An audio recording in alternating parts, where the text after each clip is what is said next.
जय हिंद दोस्तों, स्वागत है आप सभी का एक बार फिर से एक नए वीडियो के साथ। तो इस वीडियो में बात करने वाले हैं एसएससी जीडी कांस्टेबल भर्ती 2023 के फॉर्म को लेकर, क्योंकि काफ़ी सारे फॉर्म जो है एसएससी के द्वारा रिजेक्ट किए जा रहे हैं, क्योंकि फॉर्म भरने में काफ़ी जो स्टूडेंट्स हैं वो यहाँ पर गलती कर रहे हैं। ठीक है, अगर आप अपना एप्लीकेशन स्टेटस देखते हैं तो उसमें भी आप लोगों को जो है वहाँ पर कुछ भी कंप्लीट जो है नहीं बता रहा है। ठीक है, क्या ये प्रॉब्लम है और यहाँ पर आप कैसे चेक कर सकते हैं अपना एप्लीकेशन स्टेटस और जान सकते हैं कि आप लोगों का जो फॉर्म है वो एक्सेप्ट हुआ है या नहीं हुआ है। ठीक है, या रिजेक्ट कर दिया जाएगा, सारी चीज़ें। ठीक है, इंपॉर्टेंट, अगर आपने फॉर्म भर दिया है या भरने वाले हो तो इस वीडियो को लास्ट तक ज़रूर देखते रहिएगा। चलिए बात करते हैं क्या क्या इसमें कारण है कि यहाँ पर जो फॉर्म है वो रिजेक्ट हो सकते हैं। देखिए, सबसे पहली चीज़ तो यहाँ पर पिछाड़ भर्ती में आप देखेंगे एसएससी की कि लगभग जो है 10% फॉर्म को रिजेक्ट कर दिया जाता है। ठीक है, उसका कारण ये है, सबसे बड़ा कारण है आप लोगों का फ़ोटो का और दूसरा बड़ा कारण है आप लोगों के सिग्नेचर का। ठीक है, अब यहाँ पर अभी तक अगर हम बात करें इस भर्ती में जो फॉर्म अप्लाई हो रहे हैं, लगभग 30 लाख के आसपास जो है फॉर्म आ चुके हैं। ठीक है, और इस भर्ती में जो पिछले बार फॉर्म आए थे वो 52 लाख के आसपास फॉर्म थे, तो काफ़ी बड़ी संख्या में फॉर्म यहाँ पर आ रहा है। ठीक है, और उसी प्रकार से जो है एसएससी छटनी भी जो है यहाँ पर फॉर्म की कर रही है। तो चलिए पूरी जानकारी यहाँ पर आप समझ लीजिए किस तरीके से जो है फॉर्म को, कौन से ऐसे फॉर्म्स हैं, ठीक है, जहाँ पर इनको रिजेक्ट किया जा रहा है, जिस कारण से रिजेक्ट किया जा रहा है, सारी चीज़ें यहाँ पर आप लोगों को पता चल जाएगी।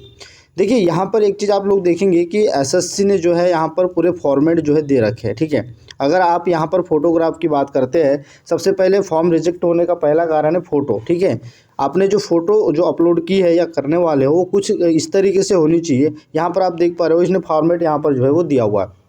अगर इस तरीके से आपकी फ़ोटो नहीं है या फिर इस तरीके से यहाँ पर है, ठीक है, कि आपका बैकग्राउंड गलत है। ठीक है, उसके बाद यहाँ पर बात करें तो यहाँ पर कुछ इस तरीके से अगर है कि आपका शरीर का जो कोई पार्ट है वो कटा हुआ दिखाई दे रहा है। ठीक है, या फिर आधी अधूरी जो है आप लोगों का जो फेस है वो यहाँ पर दिखाई दे रहा है। या फिर अगर बात करें तो इस तरीके से अगर ब्लर कुछ आ रहा है, ठीक है, ब्लर अगर आ रहा है, ठीक है, यहाँ पर आप देख पा रहे हो कि ब्लर अगर आ रहा है तो यहाँ पर आपके फॉर्म रिजेक्ट कर दिए जाएंगे। ये इनमें से अगर आप देखिए सबसे पहले कि कौन कौन से ऐसे फ़ोटो है जो एक्सेप्ट नहीं होने वाले। ठीक है, यहाँ पर देखिए, ये यहाँ पर पूरा ऑप्शंस आपको दिया हुआ है। ठीक है, इसमें आप लोगों के फॉर्म जो है वो रिजेक्ट हो सकते हैं अगर इसी तरीके से आप लोगों का कोई जो है यहाँ पर फ़ोटो अपलोड हुआ है। ठीक है, अब सिग्नेचर की बात करें तो देखिए, सिग्नेचर में यहाँ पर इन्होंने बोला है, देखिए सिग्नेचर इन्होंने बोला है कि यहाँ पर जेपीजी और जेपीजी फाइल में होनी चाहिए और यहाँ पर कुछ इस तरीके से आप लोगों का जो है सिग्नेचर होना चाहिए। अब यहाँ पर कन्फ्यूज़न ये है कि क्या हिंदी में चलेगा, इंग्लिश में चलेगा। देखिए, आप हिंदी में करते हो, इंग्लिश में करते हो, बिल्कुल भी दिक्कत नहीं है, लेकिन ब्लर नहीं होना चाहिए। ठीक है, या सिंपल सा आपका नाम नहीं लिखा होना चाहिए। जैसे कि अगर कोई यहाँ नाम है तो यहाँ पर कुछ इस तरीके से अगर आपने लिख दिया है, ठीक है, जैसा जो है सिंपल सा एक सिग्नेचर होता है, तो उसमें चांसेस है आप लोगों के फॉर्म रिजेक्ट होने के।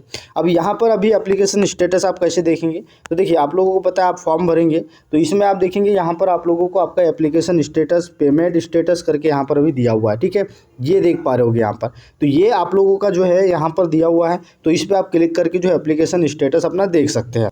तो अभी आप लोगों को कुछ इस तरीके से दिखाई दे रहा होगा। अगर आपने फॉर्म फिलअप किया, एप्लीकेशन स्टेटस देखा, देखिए रजिस्ट्रेशन स्टेटस यहाँ पर कुछ इस तरीके से बताएगा कंप्लीट। ठीक है, अब ये रजिस्ट्रेशन तो हो गया लेकिन वेरीफाइड नहीं हुआ है। ठीक है, तो इसमें आप लोगों को चिंता करने की ज़रूरत नहीं है, ये दिक्कत नहीं करता है। दूसरा, फोटो या सिग्नेचर अपलोड तो हो गया लेकिन ये भी वेरीफाई नहीं हुआ है। ठीक है, तो यहाँ पर मैंने जो बताया कि फ़ोटो ब्लर है, आधी कटी फटी, किसी भी तरीके से जो फॉर्मेट दिया है उसमें नहीं भरे या अलग फॉर्मेट में भर दिए, तो हो सकता है आपके फॉर्म रिजेक्ट हो जाए। लेकिन ये जो अभी बता रहा है ये सिर्फ प्रोसेस में है। आप लोगों का फॉर्म तो कंप्लीट हो चुका है, ठीक है, अप्लाई भी यहाँ पर कंप्लीट हो चुका है, लेकिन वेरीफाई करने वाला है एसएससी।